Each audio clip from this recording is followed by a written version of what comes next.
Hi, Suman. Hello. Hi, Suman. Hi, can you hear me? Yes, loud and clear. Awesome, awesome. Hi, Uday. Hey, hi. Hi, Hi, Suman. Hi, Uday. Sandri. Good to see you guys. Thank you. Yeah, good to catch up with you, Uday. Thank you. Yeah. Yeah, for the benefit of some of you who don't know, I'm happy to have with us today Saundari Mukherjee. She had joined me earlier for an interesting episode on taking ownership. Saundari, thanks for joining. No, pleasure as always to be chatting with you, Suman. Awesome. So let's get started. So today we're going to talk about letting go, right? A topic which I'm passionate about. And speaking to Saundari, I realize so is she. So let's start with an interesting framework that Professor Vijay Govindarajan calls the three-box solution, and he wrote an excellent book on it. So what he's essentially saying is that it's about balancing three boxes. And what are those three boxes? At a very simple level, it's about managing the present, creating the future, and forgetting the past. So that's an interesting one, the last one, right? I think the first two itself is very challenging. It's almost like they're two different animals. Managing the present is about exploit. Creating the future is about explore, right? So one is going down the beaten path versus one is going into an unknown, less traveled road. And often they can be pulling at each other, right? For instance, the more successful you are, the more you want to exploit and the less you want to explore. And we've seen many examples of companies doing that. Even tougher is when one is at the expense of the other, right? Because it can cannibalize. And we have a lot of examples also. I mean, closer to home, if you look at what happened with TCS, years back, they had a very profitable call center business, but they decided to stop it because it wasn't strategic to customers, right? It was hurting their image. Toyota, if you remember, when they first came in quite a few years back, they had a model called the Qualis, right, and which was doing phenomenally well. But they stopped the Qualis and introduced the Innova, because Qualis had become popular as a taxi and it was hurting Toyota's image, right? So there's a clear trade-off. So these two itself is very tough, and what makes it even tougher is that third box, what he calls of letting go, and I think that holds the key to any change in an organization, right? So let's take an example. Let's say today, employee well-being, right, is very much in the news, right? Every company is talking about it. Thanks to the pandemic, employees are overloaded, and now you're asking them to join another session on well-being, right? No wonder it only increases stress, not reduce it. Every company has got this mantra called less is more, right? You're reducing headcount, but what are you going to reduce? What are you going to do, or what are you doing about reducing workload? So on a lighter note, the other day I cleaned out my shoe cabinet.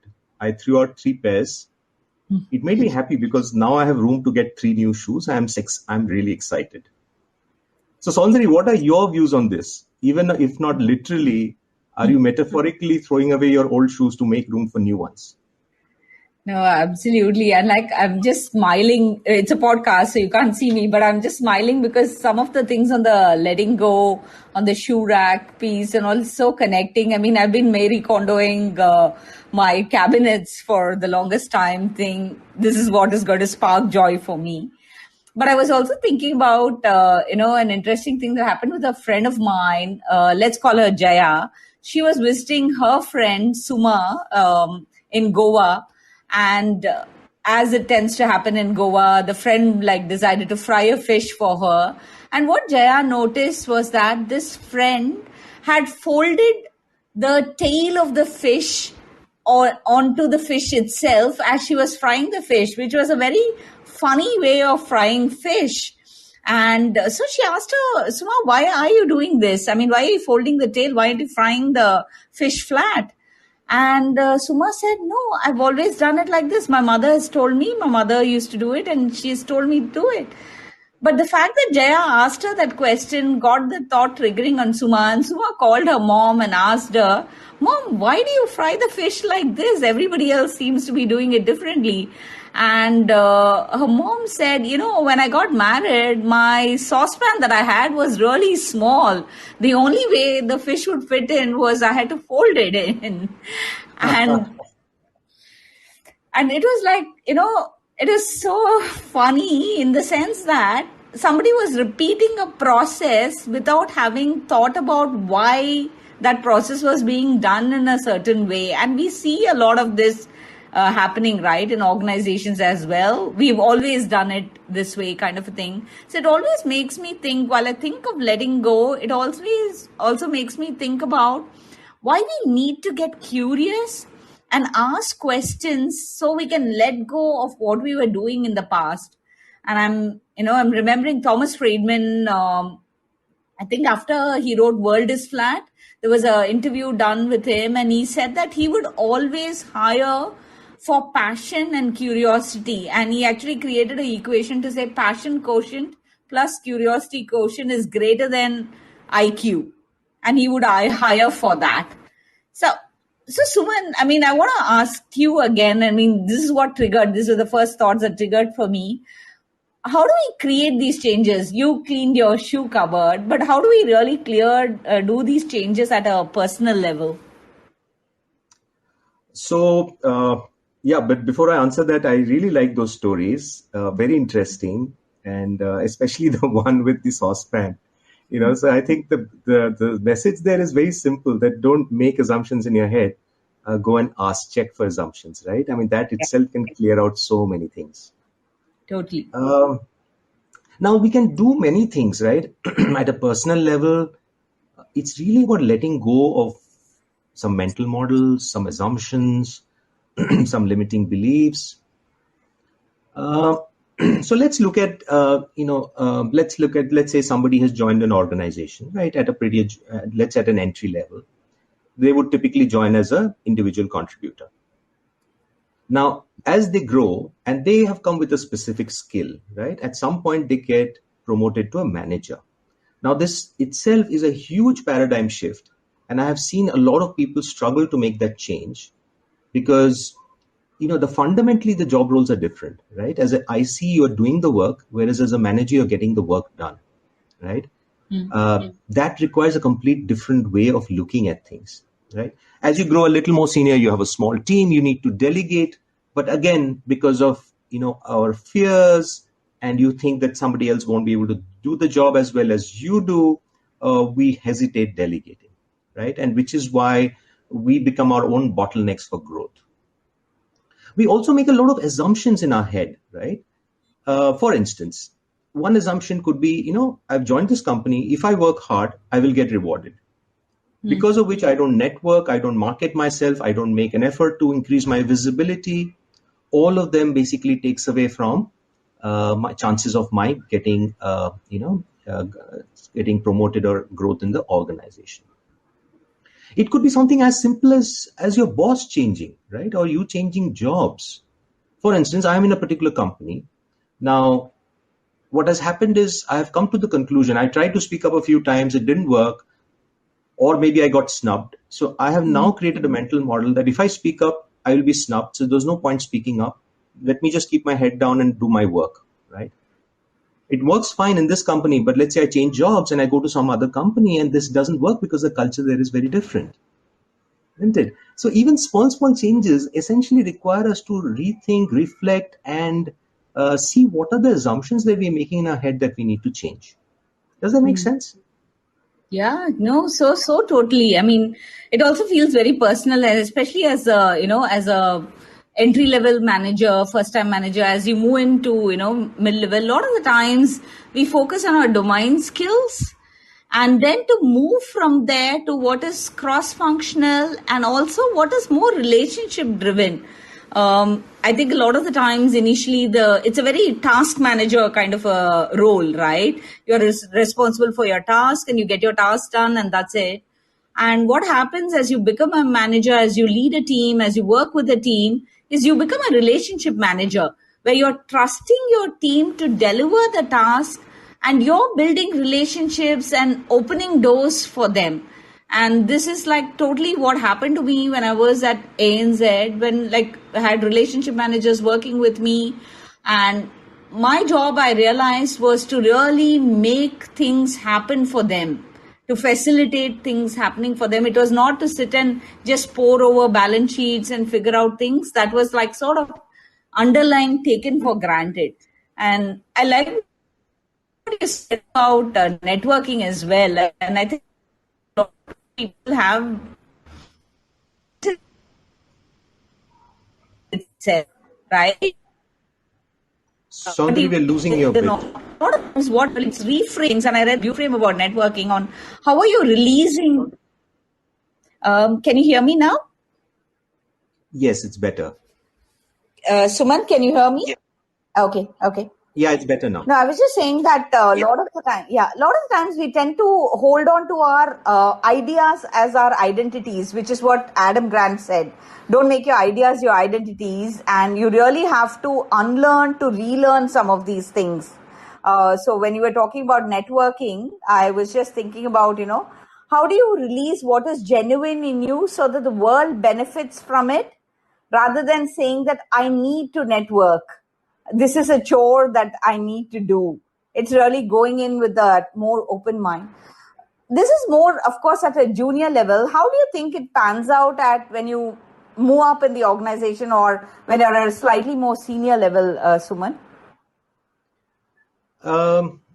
Yeah, let me just also kind of quickly comment on what you just mentioned. It's very interesting. You mentioned this relationship manager, and I think you were looking at your bank, you were going back to your banking days, where in banking they have a person called a relationship manager, right? Mm. But I think what is very interesting is in any industry, you may not be called a relationship manager, but at some point you stop becoming a task manager and you need to become a relationship manager. And it doesn't matter where you are, right? And I think that's again a huge shift in the mental model, right? There was a great article by Thomas Steele where he talks exactly of this, where he says a great manager doesn't look at managing as a series of tasks, but leading as but leadership is about human interactions, right? So I really like that relationship manager thing. I think it doesn't matter. You don't. Your title doesn't have to be relationship manager, but a time will come when you start looking at your job more as managing relationships than managing tasks, and I think that's going to be a game changer. Yeah. Yeah. Great discussion, great points, both Saundari and Suman. It's a very nice topic, isn't it? It's one of those things that all of us want to do. Let it go. Yeah. And I just wanted to kind of talk about one element of let it go. I think the axis on which all of us will have to shift if you have to do this is this whole aspect of embracing vulnerability, right? I mean, that is the very, very important thing of letting go.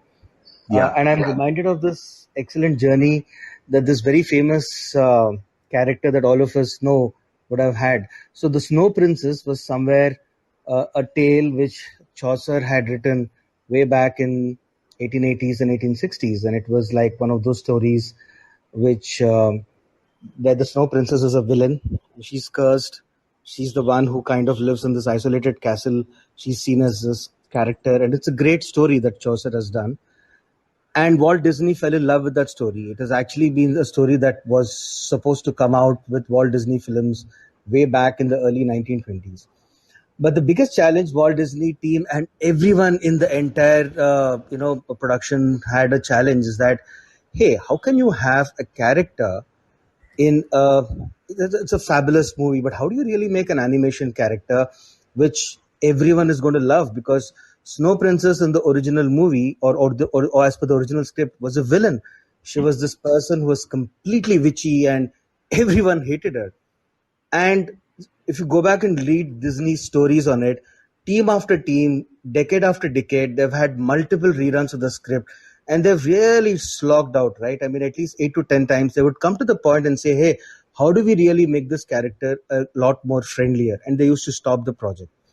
It moves to Pixar, and there is this great story about this Pixar guy, I forget his name, Lafette, the person who's the creative head of Pixar, and they again under Steve Jobs' guidance, they actually take up this project. And somewhere around 1988, they finally start working around this project, right? And even then, they're still struggling. And then there is this moment when there is a composer and his wife, again forget their name, they're walking in the park and they're supposed to write the song for it, and they're saying, hey, what would a person who is absolutely hated by someone and but still wants to change and still wants to make a difference and connect with everyone, what would she actually do?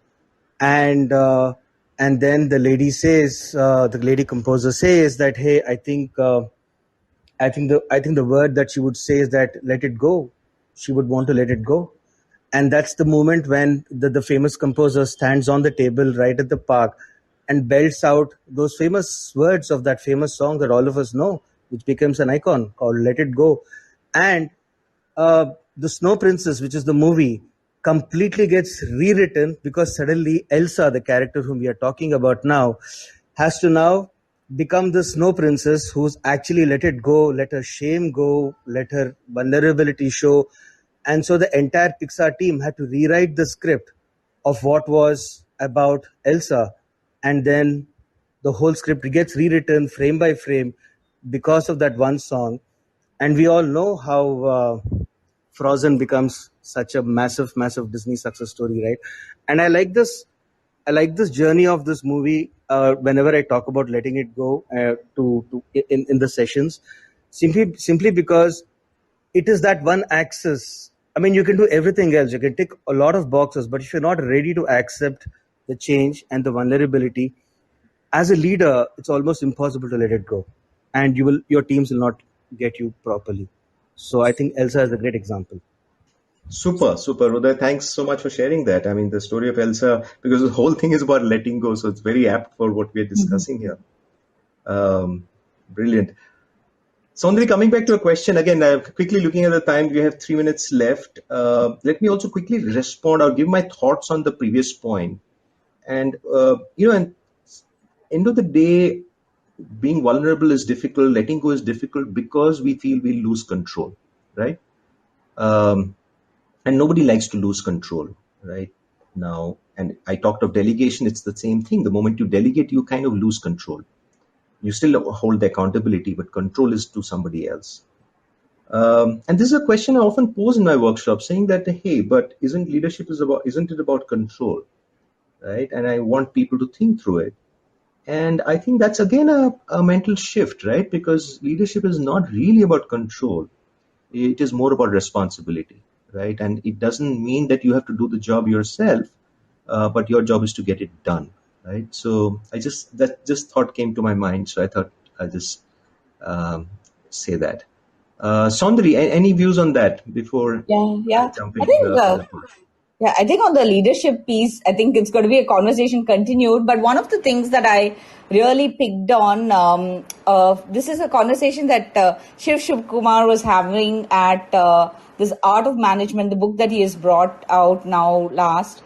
He was releasing the book at Madras Management Association last evening. And one of the things that he mentioned is about how he manages to, it looks as if he has 48 hours in a day. And one of the things that he does is consciously avoiding the distractions. So literally saying no to things so you can say yes to things that you want to do.